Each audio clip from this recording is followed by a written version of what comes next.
प्रारंभिक राज्य the earliest states ईसा पूर्व 6ठी शताब्दी के आसपास भारत में 16 महाजनपदों का उल्लेख बौद्ध ग्रंथ अंगुत्तर निकाय और जैन ग्रंथों में मिलता है।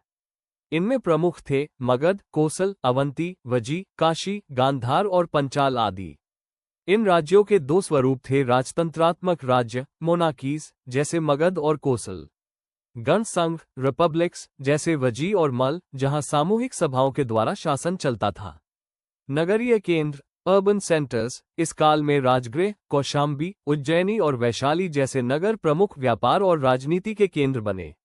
द्वितीय नगरीकरण सेकेंड अर्बनाइजेशन लोहे के औजारों के प्रयोग से कृषि और युद्ध में क्रांति आई। कृषि उत्पादन बढ़ने से अधिशेष अनाज उपलब्ध हुआ। नगरों का विकास, शिल्प उत्पादन और व्यापार का विस्तार हुआ। इसी समय पंच चिन्हित सिक्कों का उपयोग प्रारंभ हुआ, जो नियमित मुद्रा प्रणाली का प्रतीक था। मगध का उत्कर्ष राइज ऑफ मगध। मगध का प्रभुत्व उसकी भौगोलिक और आर्थिक विशेषताओं पर आधारित था। उपजाऊ गंगा घाटी की भूमि, लौह अयस्क, वन और हाथियों की प्रचुरता, गंगा और सोन जैसी नदियां सिंचाई व परिवहन के लिए, सक्षम शासक बिंबिसार, अजातशत्रु और महापद्मनंद। राजनीतिक और आर्थिक इतिहास अभिलेखों से मिली जानकारी मगध का उत्कर्ष राइज ऑफ मगध। मगध का उत्थान उसकी भौगोलिक और आर्थिक विशेषताओं के कारण हुआ। गंगा घाटी की उपजाऊ भूमि, लौह अयस्क, वन, हाथियों की उपलब्धता और गंगा सोन जैसी नदियां सिंचाई व परिवहन के लिए अनुकूल थीं।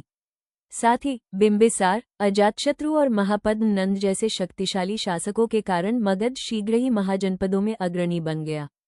उसकी सेना विशाल थी, जिसमें पैदल सैनिक, घुड़सवार और युद्ध हाथी शामिल थे।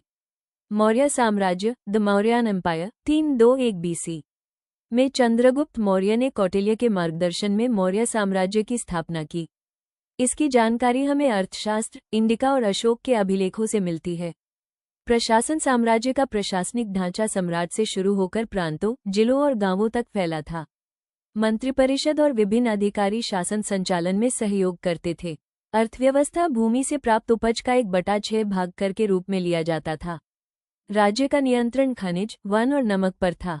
सार्वजनिक निर्माण कार्य जैसे सड़कें, कुएं, सराय और सिंचाई की व्यवस्था विकसित की गई। सेना मौर्य साम्राज्य की सेना अत्यंत विशाल थी, जिसमें पैदल सेना, घुड़सवार और युद्ध हाथी शामिल थे। अशोक का धम्म अशोकास धम्म। कलिंग युद्ध के बाद अशोक ने अहिंसा, सहिष्णुता, करुणा और जनकल्याण पर आधारित धम्म नीति अपनाई। उसने अस्पतालों, कुओं, वृक्षारोपण और सराय जैसी सुविधाएं विकसित करवाईं। उसका धम्म साम्राज्य में नैतिक जीवन और धार्मिक सहिष्णुता का संदेश देता था।